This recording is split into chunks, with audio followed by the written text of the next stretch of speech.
products from an enterprise perspective. So we have an Infron IMS.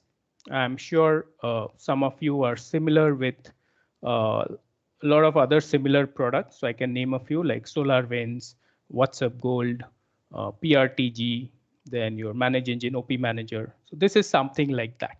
It's an AIOps-based unified IT infrastructure monitoring and management tool that will basically normally it will be installed in a server in your data center, and it will monitor across the IT infra. So starting from your critical devices like your routers, switches, firewalls, servers, storage, and even your peripheral equipment like your say IP cameras, access points, UPS systems, and so on, IP phones. And then we keep evolving all our products. So if you see here, recently it has been adapted to even monitor cloud environments like AWS and Azure, and even your next gen networks like GPON, MPLS, SD-WAN. So SD-WAN, currently we have support for some of the leading vendors like your Cisco, Viptela, or VMware Versa networks. And there are 2, 3 more, but no, every week, day in, day out, the product team, the R&D team is going on working in the backend to improve not only the feature sets or add more feature sets, but also increase the spread in terms of the monitoring scope. So we call this a totally vendor agnostic solution. So irrespective of the make, model, manufacturer of that particular device, we will be able to monitor it using most of the standard protocols that are supported. Then we have the Infron Desk. This is our AI-driven IT service management tool. Now, this is similar to the likes of, if you have heard of, I'm sure some of you have heard of ServiceNow or BMC Helix or BMC Remedy. This is something like that. So this takes care of your incident management, problem management, change management, request management or request fulfillment, SLA management, and so on. Right. Again, a lot of work keeps happening in the backend on a day in, day out basis. So new features added include your chatbot or a virtual agent, which will act as a normal human agent. Nowadays, I think everybody is familiar with chatbots, but we are trying to work on the intelligence factor so that it can have a better context awareness, and it can not only help users to log their tickets, but also help them resolve certain or carry out certain common tasks like a password reset function, or guiding them to a particular knowledge base article, which will help them with their current problem at hand. Then the third component we have is the Infron NCCM. So this is a very interesting tool. So it starts with a basic configuration backup. So this is currently restricted mainly for your networking devices. It starts with a configuration backup, but then it has a lot of functionalities. So I'll just show you that. It does all this. Complete inventory data collection with end of life and end of support monitoring. It has a very strong automation engine. So a lot of big banks who are our customer have been able to automate around 85 to 92% of their day-to-day networking tasks using this tool. Then it has a vulnerability detection. So this is not the VAPT. This is more from the OEM databases. So Cisco has its own vulnerability database. So what it does is it checks the particular device firmware version, and then it contacts the OEM database through certain APIs and tells, okay, for this, if it's a slightly older version, it will highlight these are the vulnerabilities along with the CVSS score or the risk factor of that particular vulnerability, along with certain remediations, workarounds, or even permanent solutions like doing a remote firmware upgrade. Then it helps with your compliances, be it PCI DSS, NIST. For hospitals, it can do HIPAA, right? Depending on the industry, whatever policies you have. Even your custom policies like your golden templates are also supported. And very importantly, it has a complete auditing engine. So something similar to your IDAM kind of tools. What happens is this can integrate with your TACACS or Radius servers, and any user wanting any access to any target network device, you can have particular authorization profiles created so that you can actually manage in terms of which user has access to which devices, and also whitelist and blacklist commands. And then whenever an access is requested, it has an approval mechanism also inbuilt. Whenever the access is taken, you can actually, the system will automatically record the complete session, so that in future, if there is any forensic analysis to be done, you have all the data available in the tool in terms of what were the commands typed, what was the time during which the access was taken, who was the person who took the access, and so on. And even in real time, say a junior user is doing something on a remote device through an SSH connection, a senior user can parallelly log in and view what is going on. And in case he or she feels there is something fishy happening, or maybe some commands are being executed which are not safe, there are certain options available to remotely even disconnect that junior user's session. That's the level of control you get. Now, although these are three different products, the good thing is you see this circle of AIOps in between. So what we have done is all these are our homegrown products. So there is a very close-knit integration between them. So that's where the actual value of the tools come into the picture, especially a lot of customers, be it mid-market, large enterprises, or banking, telcos, or even your ITES kind of customers. They have been able to realize a lot of benefits when they are using one or more than one of these tools in tandem with each other. For example, you have the monitoring tool, which gives you real-time alerts whenever a link goes down or a device goes down. Now, if this is integrated with your ITSM tool, it actually is able to automatically convert that alarm to a ticket. So you get end-to-end visibility for your NOC processes. So not only what is the fault, which device or which link, but immediately it gets assigned to the respective engineers via some pre-configured workflows, and your SLA clock starts so that you can track, okay, who is working on it. Automatic escalations happen, L1, L2, L3, and so on. Similarly, when all these three work together, it gives rise to this beautiful concept of self-healing. So what happens is basically, you might have certain policies if you are doing an ISO 27001 or PCI DSS. Telnet is not a very safe protocol, so it should be disabled on all your target networking devices.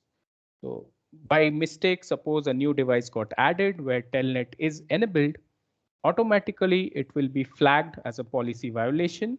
Alarm will be generated. It will automatically be converted to a ticket.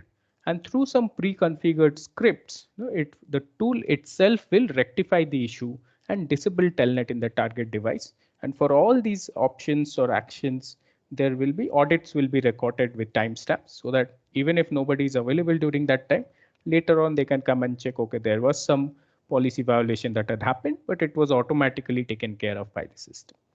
That's what we are trying to achieve. And I spoke about the Ping Verify certification for 13 processes. So just to give you a quick glimpse of that. So this is, we have done it for IT service management tool. So Pink Elephant is the vendor. It's a global agency which certifies all IT service management tools based on their adherence to the ITIL guidelines. So if you see here, this is the list sorted in descending order in terms of the maximum number of processes that are certified. So there are, I think, 5 or 6 total, including one of the market leaders, ServiceNow, which has the maximum number of process certifications, that is 16. These are your individual processes: incident management, problem management, change management, and so on. Then there are a couple more with 15.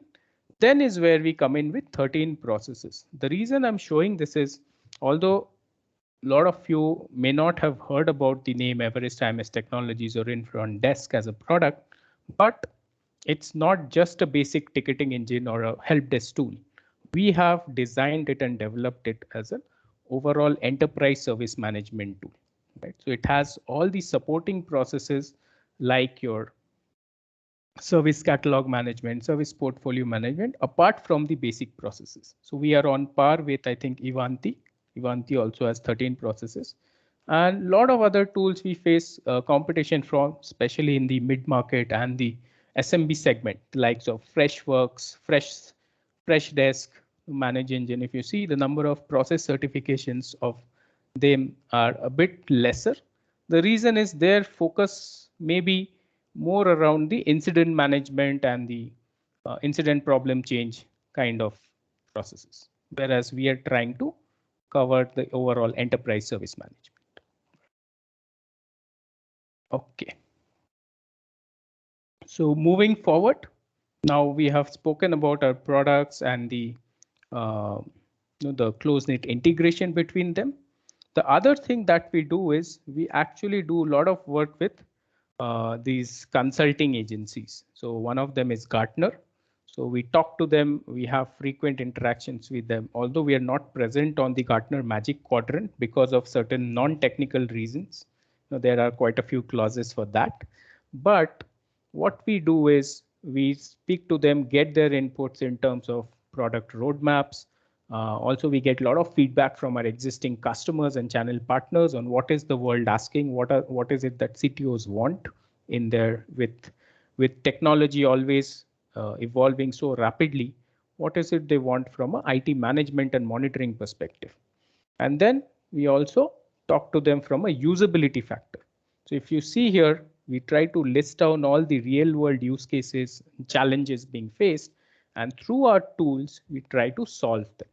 So things like capacity planning report. So it's not only it will show you, help you plan next year's capacity, but it will also give you certain suggestions in terms of is your the current link bandwidth enough for the next year, or do you need to upgrade it? Is your current server configuration enough, or do you need to refresh it or upgrade it in terms of the CPU memory and so on?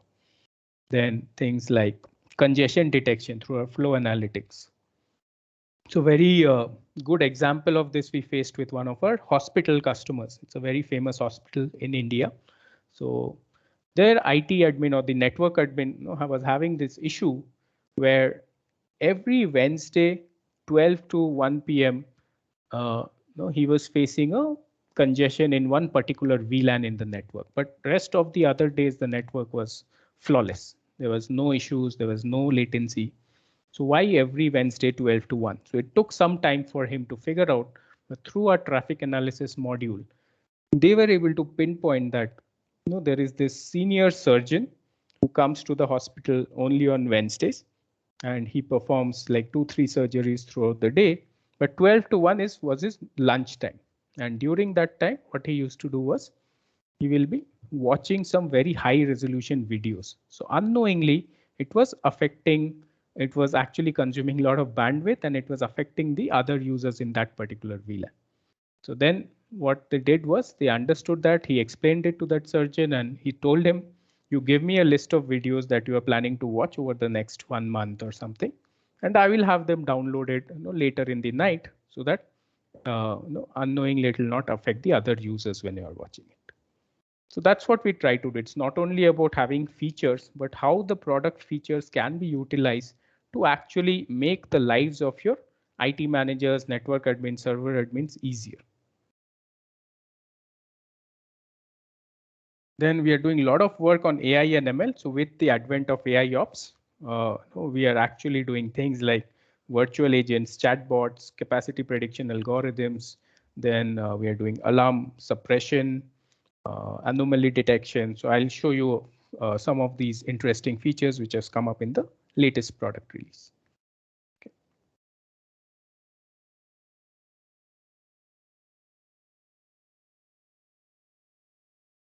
Yeah, so having said that, what I also wanted to do was, I don't want to, this is the first webinar we are doing for this particular geography.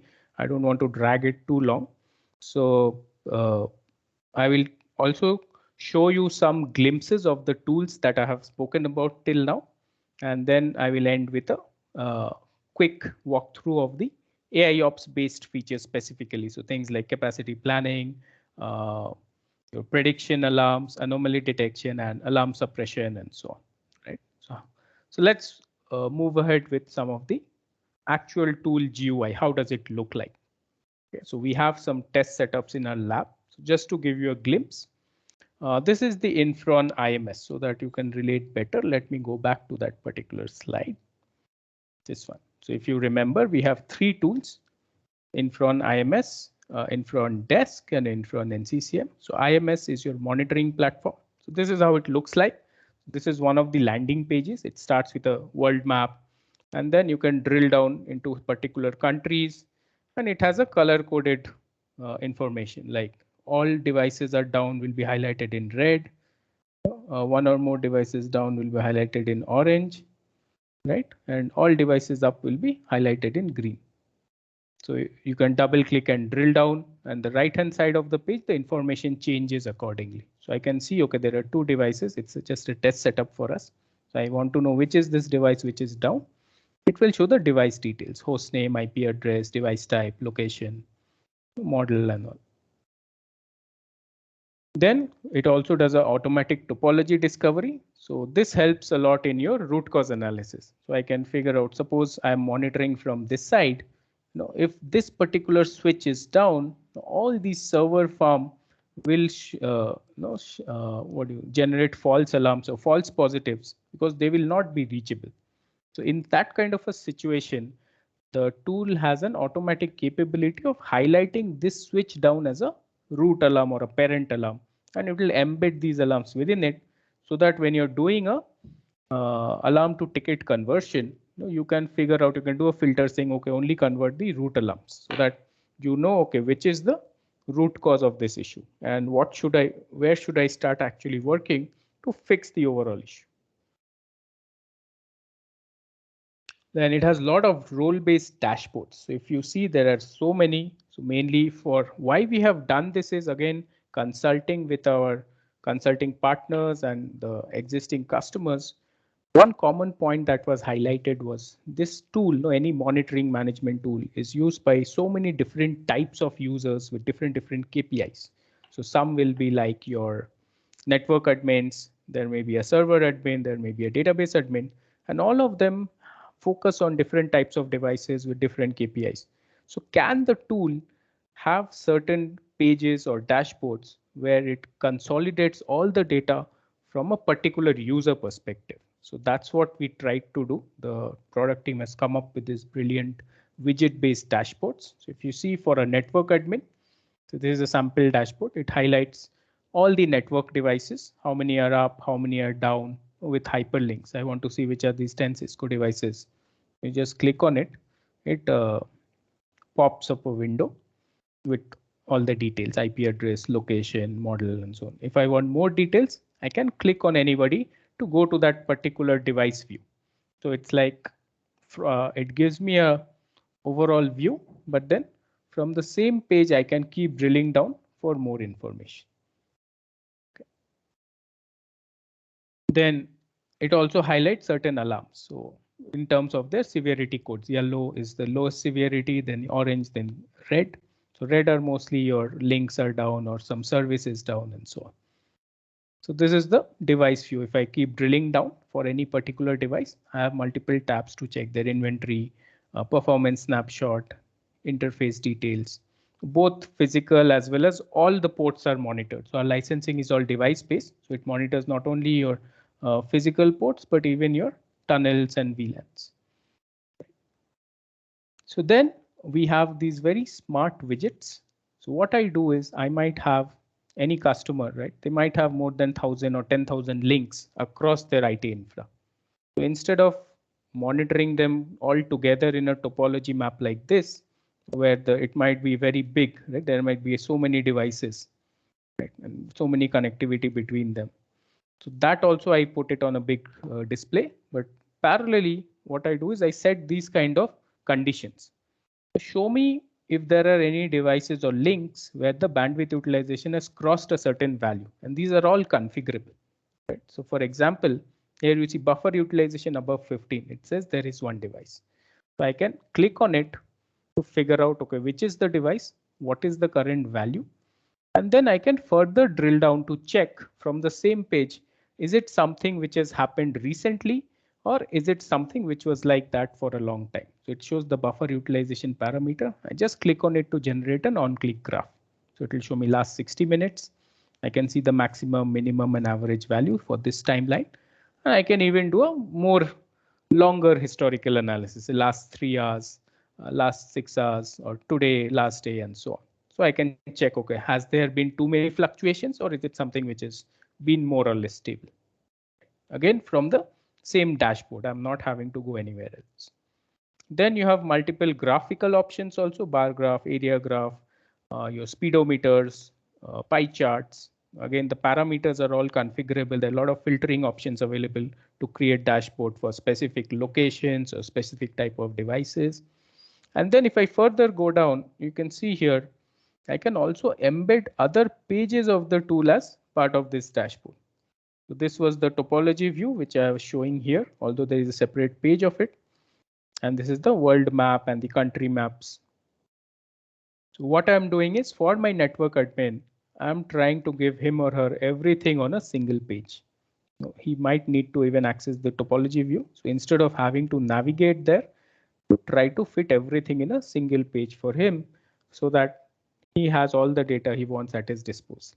Similarly, for a server admin, you can have a server overall summary where you highlight, you see the Cisco's and Junipers have changed to your OSs, Windows, CentOS, Red Hat, and the parameters are also more server oriented, CPU, memory, but these are all configurable. So we sit with our customers, we understand what are the critical parameters, and we give our suggestions also based on our market experience.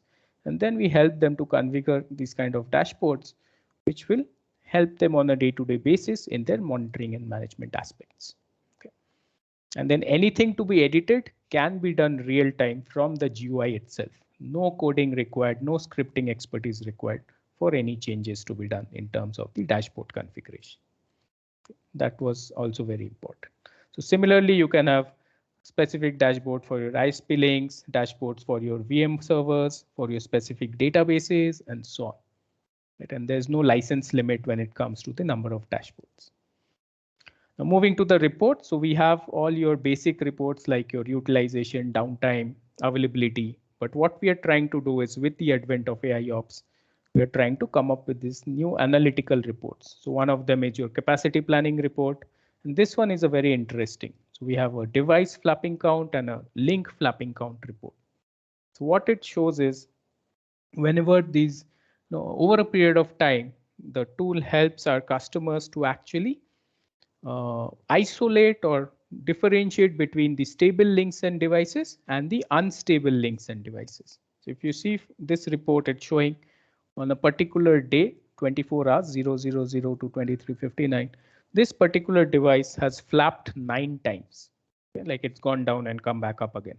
And in the below table, it actually highlights all these instances of the 9 times the flapping has happened, and each time it was like 5 minutes, 5 minutes, 6 minutes. This is not something which is a normal activity, or a it does not portray a very stable behavior, right? So this way, over a period of time, it will help you focus on the unstable links and devices, and then you can take actions in terms of either maybe it's a particular vendor or some misconfiguration of some particular links, so that these can be quickly rectified.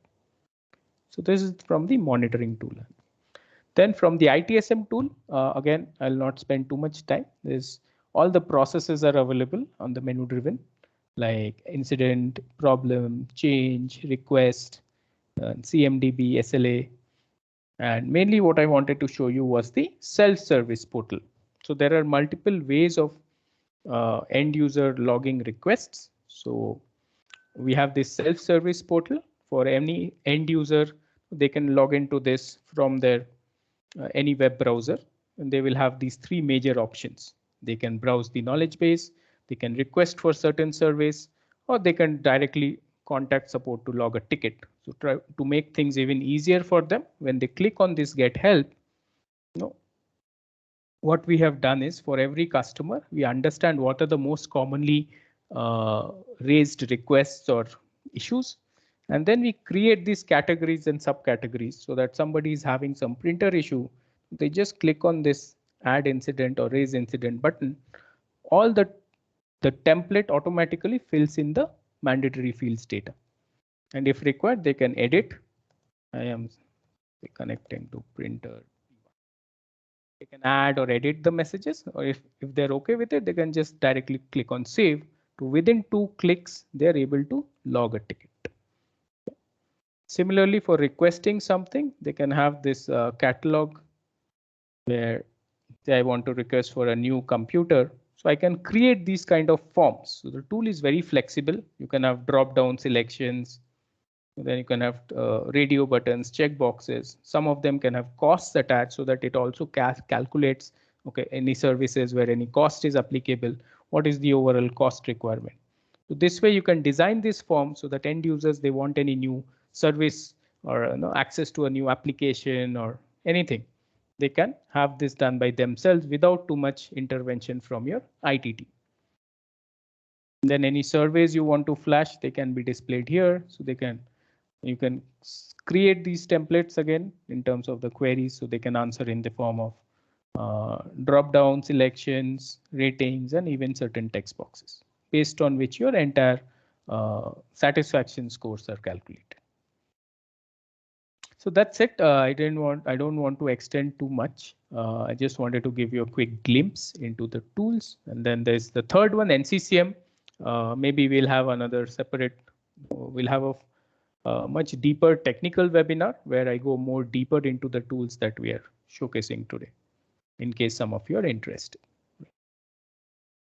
So with that, what I'll do is I'll just spend 5 more minutes on the new features that we have actually released this month with respect to our focus around AIOps.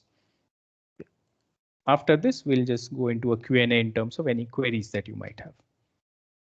So these are some of the new features, very interesting capacity planning report. So if you see the timeline, it might not be very clear. So this normally requires the accuracy levels will be better when the amount of data is more than 6 months to 9 months. Okay.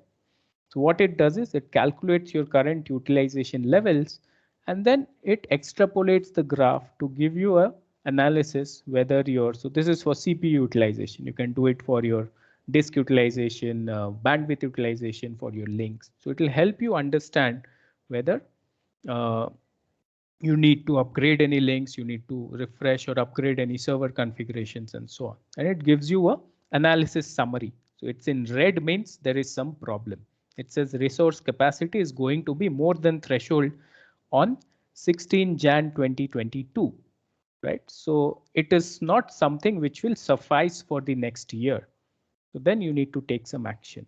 Contrary to this, in case if it is prediction algorithms say it is below the threshold, it will show something in green, good to go with current capacity. So that means I'm fine enough. I don't need to really be worried about the next year plan. It's not only just a graph, but it also gives you a suggestion or a summary in terms of is the capacity sufficient or do you need to take some action? Then we have this alarm suppression. So this is very useful again. A lot of times, we monitor different varied environments. So there might be certain alarms which get generated, which although are actual alarms, but they might not be important to you. So certain example can be, say every Friday or Saturday you run some scanning on your production servers. Right? So during the scanning process, it might spike the CPU or memory utilization parameters a bit so that it generates an alarm. But as a server admin, this is something that I do every Saturday or Sunday or Friday. So I should not ideally treat it like an alarm. So the tool uses machine learning algorithms to highlight these kind of alarms. And it says it's been occurring frequently. So do you want me to suppress it on your behalf? So that it figures out that these are not very important alarms. It gives you an option to suppress them so that in future you are not worried about them. So it does that using your pattern identification algorithms, basically. There's this business services. So what it does is it's a logical grouping of components jointly responsible for an overall service. So for example, I have my email as a service. So what all components are responsible? Maybe my Exchange process, the Exchange server, the switch port connecting to the Exchange server. So all these components are responsible for my email. So even if one of them is not working, there will be some issues. So this diagram helps you highlight the overall service composition and also point out, in case the service is having some performance degradation issues, which component is responsible. It's very useful for your even for the branch connectivity monitoring. So normally, say, consider a bank or a multi-branch company, retail. They have so many branches connected from the data center, right? So, and there will be multiple ISPs who are providing this connectivity, primary, secondary, tertiary. So it will help you highlight what is the total connectivity uptime, that SLA, as well as maybe it was 100% up, but 70% was by the primary and 30% was because of the secondary, because there was an automatic failover from primary to secondary. So it helps you keep a complete track of your SLAs for your connectivity, connectivity monitoring and so on, and even for your composition for your like logical grouping of components for your overall business services. Anomaly detection. So what it does is similar to capacity planning, but this is like for very shorter durations, like the next 1 week or next 2 weeks. So it tries to identify abnormal patterns and raises some alerts. So if you see, there are like 2 orange dots and 1 red dot. So basically, you can set this parameter and you can say, okay, on the 3rd instance, it should be highlighted as an anomaly, or on the 5th instance, it should be highlighted as an anomaly. So based on that, you can actually better manage your IT infrastructure. It's like a repeated breaching of a particular parameter threshold. And based on that, it can also generate prediction alarm. So it's like maybe currently things are fine, but as per this current scenario, it says in the next couple of days or the next 1 week, there might be some threshold breach. So that also helps you to ensure that there are no faults being raised in the near future. Better manage your IT infrastructure. So that's it. I wanted to just highlight some of these which have been released in the recent release. And with this, I think I will throw it open to the audience. So any questions you had about the products, about the company, feel free to ask. Yeah, hi. There are already some questions that are coming up in the chat box. Okay. Yeah. So the first question is, what level of monitoring will there be if there is a cable break? If there will be any notification that a client can get from IMS? So this is the first question. Okay. And who is this from?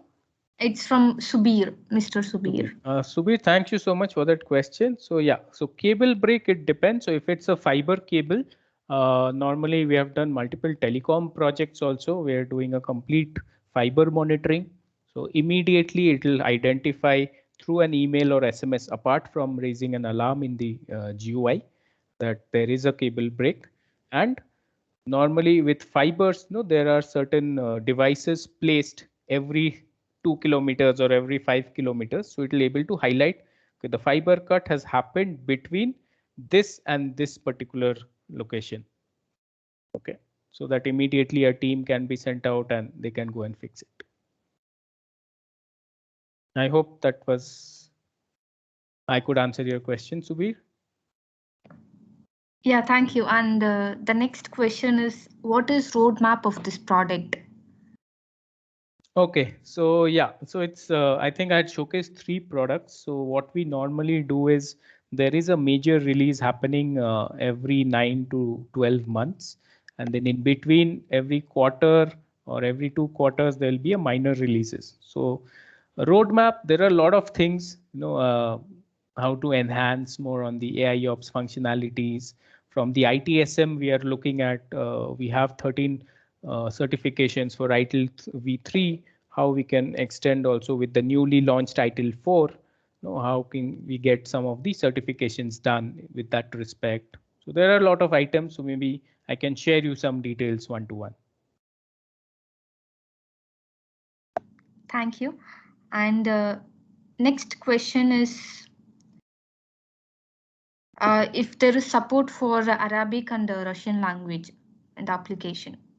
Oh, yes. Sorry, I missed that. Thank you so much for asking this question.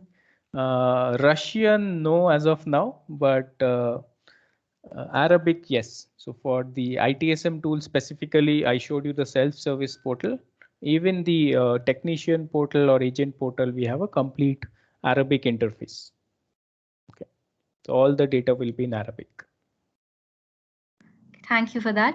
And the next question is if there is any specific feature that will make this product stand out from rest of the competitors. Yes, there are quite a few.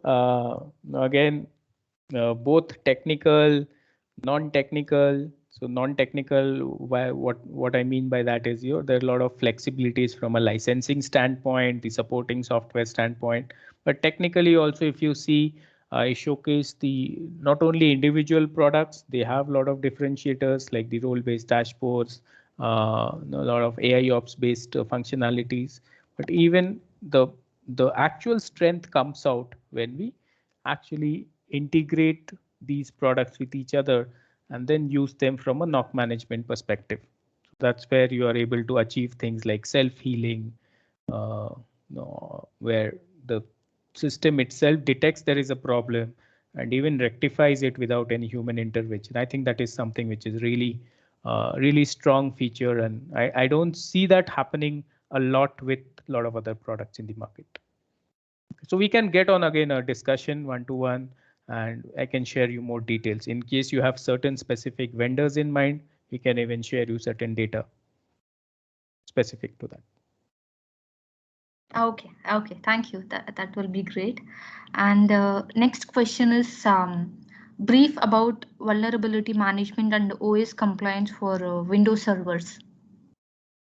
Vulnerability management, as I said, we are not doing VAPT because we understand we work in a very channel friendly model. A lot of our channel partners also offer VAPT as a service.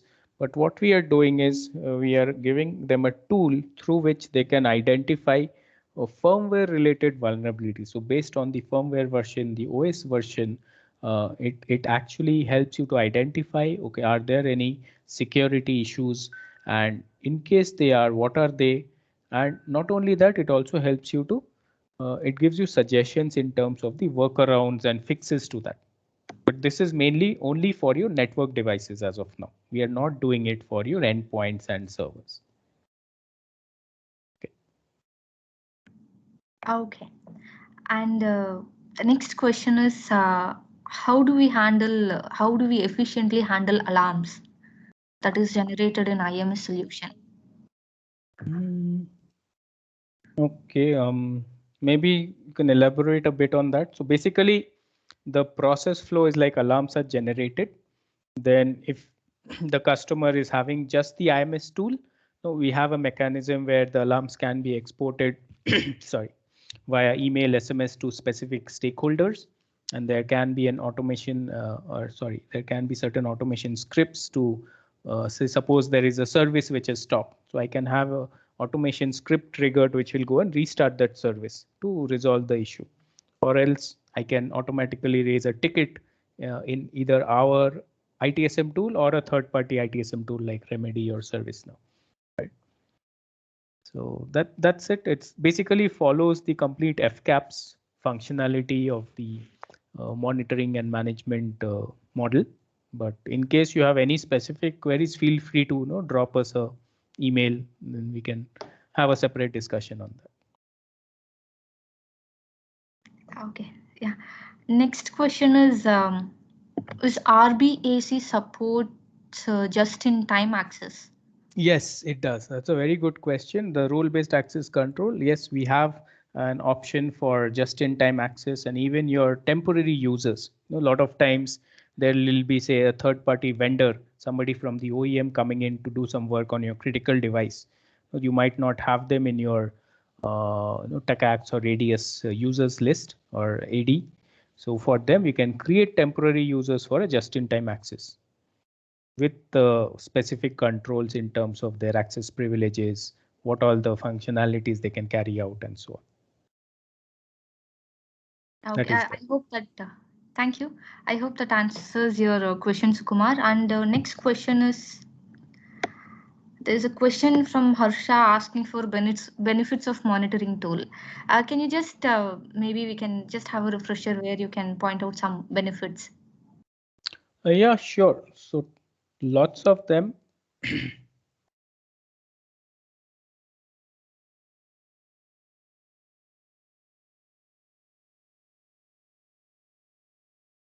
So if you see, I showed this use cases. So things like capacity planning reports, root cause analysis. Suppose there is a link connectivity failure to a particular branch, and you get an alarm flood. So the tool will be able to highlight which is the root alarm or the parent alarm, so that you can quickly rectify the issue. Then we have congestion detection. I gave an example of a highly qualified surgeon who had who was unknowingly causing uh, congestion in a particular VLAN because of some high resolution videos that he was watching, right? So how the tool is able to detect that, and then the network admin is alerted about it. Things like from VM admins, idle VM detections, uh, ISP monitoring, and dynamic threshold, self-healings, a lot of them. So I think we can share with you in case again, if you can, we can maybe work on it one-to-one. If you are having certain other tools in mind, you can share us what is the tool that you want some comparisons against. We can even work on those aspects. One more question which was earlier. Does it have a validity? How about the licensing? Do it have a subscription and perpetual? Right. So yeah, so licensing is extremely flexible. For the monitoring and management, it's all device based. So for me, one 24 port switch and a 48 port switch is same license, one license only. It's the same price. And it has supports both perpetual as well as subscription. Now the ITSM tool, although these are on-prem tools, the IMS and the NCCM, they're device-based, perpetual, and also we offer on-premise subscription licenses where the user can pay certain amount every year, which it's like an OPEX model. And the ITSM tool, it is based on the number of agents or technicians who will be responsible to resolve the tickets from the end users. So for example, a company has 1,000 employees, but the IT team is 10 people. So you need to buy only 10 licenses, but all these 1,000 employees will have access to the self-service portal. They can record or create tickets through their mobile app and so on. So we don't charge for the end users. I hope that is clear from a licensing standpoint. One quick question in terms of the competition of Remedy or ServiceNow in compete with them. These two are pretty strong. Now, very frankly or honestly, there are feature-wise. If I go head to head, I think although there are few, but it might not be a good way to go about it. So yes, having said that, we have existing customers who evaluated us and who had also evaluated ServiceNow. I remember two recent ones, but then there were certain things they liked more about us. So that's when what we do is we don't only think about the features, we also look at the tools from a usability perspective. That's where the consulting partners, the feedback from existing customers plays a very important role. So although they are very strong competition, it's not easy to win against a ServiceNow or a Remedy, but we have done that, and there are certain ways to go about it. We can discuss in case there is an opportunity. Please let us know. We can have a separate discussion on that. Sure, thank you. We're running short of time, so a couple of more questions. Is there any patch management which with this solution supports? Patch management, not really. I think if you're asking about endpoint patch management, no, we have asset management, but for patch management, we integrate with certain third-party vendors. But for network device in the NCCM, that vulnerability management, that is kind of your network device patch management. But normally we get a lot of requests for endpoint patch management, like for your desktops and laptops. No, that is currently not available, but we have certain third-party vendors with whom we can integrate and give an overall solution. Thank you. Is there any ratio for agent and users? In terms of your ITSM? Yeah, anything. I mean, in terms of like, No ratio as such. We have a minimum license that you need to buy at least 5 agents, but end users can be anything. So there's nothing that minimum it should be 100 or 500, nothing like that. okay.